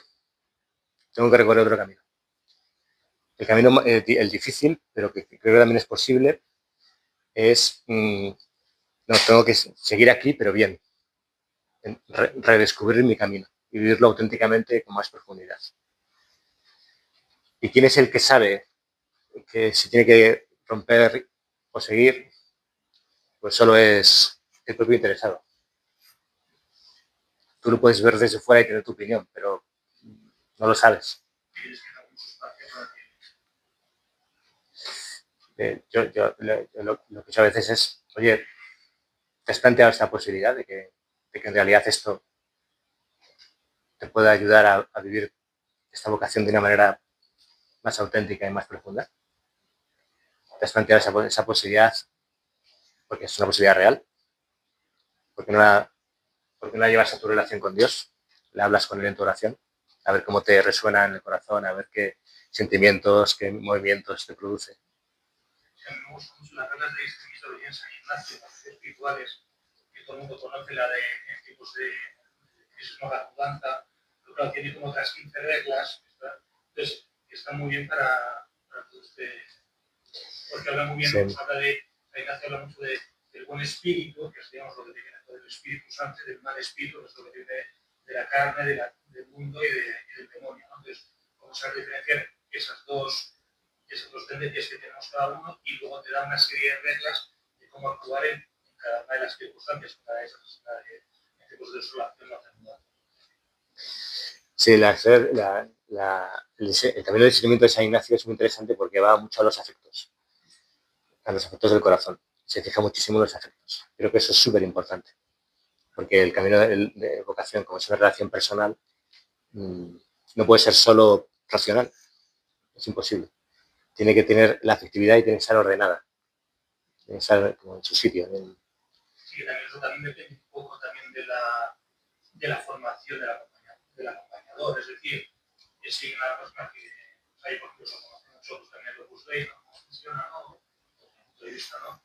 Y lo ignaciano, que es más eso, tal es como más colocado en la afectividad, ¿no? De cómo te afectan las cosas, ¿no? Y de hecho, todos los espirituales, el San Ignacio habla de la afección, cómo te afecta y el patrón en 554. Sí, ya que has mencionado el Opus Dei, cuando lees a San José María, te das cuenta de que prácticamente en cada párrafo habla de corazón, deseos, sentimiento, afecto, alegría, tristeza, llorar. O sea, San José María es muy afectivo. Y en el Opus Dei somos hijos de San José María. Yo soy del Opus Dei, aprovecho para decirlo. si no habíais notado, ¿no? Aprovecho para saludar. Creo que eso San Ignacio lo plantea de una forma, San José María de otra y San Pablo de otra, porque es que eso creo que es eclesial y que es antropológico. O sea, que no se puede, no sé, desde Dios, no se puede tener una relación con Dios si no están integrados los afectos. Eso es evidente, ¿no?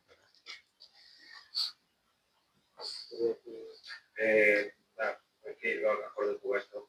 ¿Cómo llegas tú a esta labor de acompañar? Quiero decir, se puede considerar incluso, digamos, que podría tener una vocación dentro del deseo de querer ayudar a discernir esas decisiones que se explican. decisión de vocación eclesiástica de las personas. Sí, sí, sí, yo creo que claramente la labor de acompañamiento claramente tiene una dimensión vocacional. Es como uno de los modos en los que se concreta tu vocación divina, es en acompañar a las personas en su vida espiritual.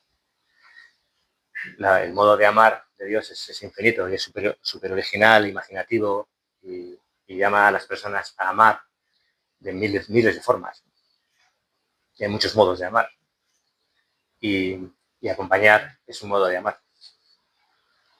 Y creo que sí, creo que claramente es parte de una llamada vocacional concreta. Creo que la gente que hace acompañamiento es porque Dios le pide que lo haga. Es parte de su vocación. Además que si no te metes en ese lío. Si no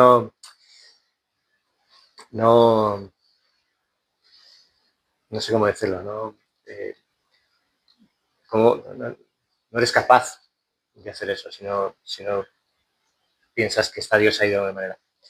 Y además muchas veces el acompañamiento es pasivo, es decir, te buscan, no te ofreces, sino que te piden. Es muy raro ofrecerse para acompañar. Normalmente te buscan. ¿No?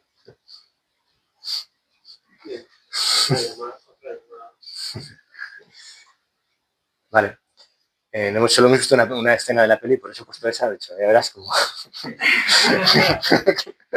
vamos a llegar a esa. Me parece más interesante, ¿no?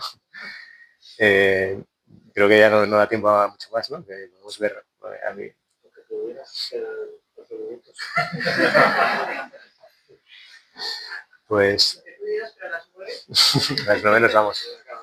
Bueno, sí que me parece que en la peli hay algunos elementos que no hemos visto y que también dan para reflexionar. Hay varias conversaciones. La peli está hecha, como tú decías, en diálogos, sobre todo. Son diálogos y son muy buenos.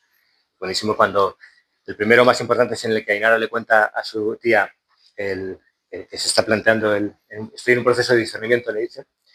Es buenísimo como él interrumpe el otro que no encuentra el antepiojos y eso es muy, muy humano, ¿verdad? Estás ahí con tu momento máximo de intensidad y de repente entra ahí la tía por el altavoz y te interrumpe la sesión, ¿no? Pues eso es la vida, ¿no? O sea, pues creo que está muy bien cogido, es como muy, muy real, ¿no? Pues ahí, en ese momento, me parece que pasan 2 cosas muy chulas y es que la tía es la primera persona fuera del ámbito eclesial que empatiza lo suficiente con su sobrina como para darse cuenta de que le está pasando algo. Eso me parece que es súper interesante. Es la única persona que la quiere lo suficiente como para empatizar con su corazón y saber que le está pasando algo. Su padre también la quiere, pero no es capaz de empatizar de esa manera. Y entonces le pregunta y ella cuenta. Entonces, en su descripción de su proceso vocacional, a mí me parece que acentúa mucho la dimensión afectiva. Dice, es un amor tan bonito que no puedo estar confundida. Le dice a su tía, algo así. Siento un amor tan grande, tan bonito, que no puedo estar confundida. Es, de nuevo, la ambigüedad de la película. Eso sí, si entiendes ese amor del que estás hablando, es como un sentimiento profundo, real, del fondo del corazón, está diciendo la verdad, es la verdad. Ese amor auténtico, profundo, ese deseo del fondo del corazón es real, no estás confundido. Pero si está hablando de un afecto, de una emoción, de una especie de enamoramiento, entonces tiene razón la tía, eso va a pasar, o puede pasar.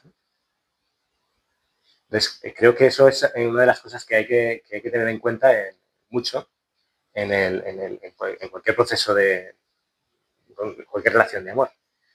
Y es que la afectividad tiene que encontrar su lugar. Y eso a veces supone subir y bajar. Bueno, eso es un diálogo súper interesante para analizar. Otro súper interesante es el de el padre y Ainara con el sacerdote y la monja del colegio, en el que le explica lo que es el acompañamiento y tal. muy sorprendente que Ainara no haya hablado con nadie de su familia de esto hasta ese momento. Eso es muy sorprendente. Creo que es un error de la peli. Me parece que es muy raro que eso ocurra. Normalmente, si tienes un proceso vocacional, normalmente tu familia y tus amigos toman conciencia de él mucho antes. Otro diálogo súper interesante es el de Ainara con el padre Chema, cuando le está contando que le gusta a Mikel, que ha dormido con él. Todavía no se han liado. Y el padre Chema le dice, a lo mejor Dios te está hablando a través del amor de ese chico. Ese consejo me parece que es muy bueno. Está diciendo, oye, si te gusta ese chico, tienes que tener en cuenta eso que estás sintiendo. Tienes que ver si ahí hay algo de... Si Dios te está hablando por ahí. Pero luego, a continuación, él le dice, porque ¿cómo es tu amor a Dios? Mi amor a Dios es puro. No tengo palabras para decir cómo es mi amor a Dios. Cómo es mi amor a Dios. A mí eso me parece un poco manipulativo. Me parece que te estás saliendo de tu sitio. Estás haciendo una comparación que no procede. Eso me parece. Entonces, no es la ambigüedad de la peli, ¿no? Le da un consejo súper bueno y luego, de repente, una cosa que se puede interpretar así o no. Se puede interpretar de... Otro diálogo súper bueno es cuando la monja, la madre superiora, le dice a Ainara, tu tía me ha dicho que te casaste con un chico. Y como Ainara se ve como sorprendida, pero luego la madre superiora, creo que ahí me parece que lo hace con mucho respeto, se fía de lo que le pregunta con claridad, se fía de lo que la respuesta de Ainara. Y bueno, todos esos diálogos creo que forman parte del proceso de discernimiento de Ainara y sería súper chulo poder, que hubiese dado tiempo a analizarlos más despacio, ¿no? Pero habéis hecho tantas preguntas que no hay de manera. Pues muchísimas gracias.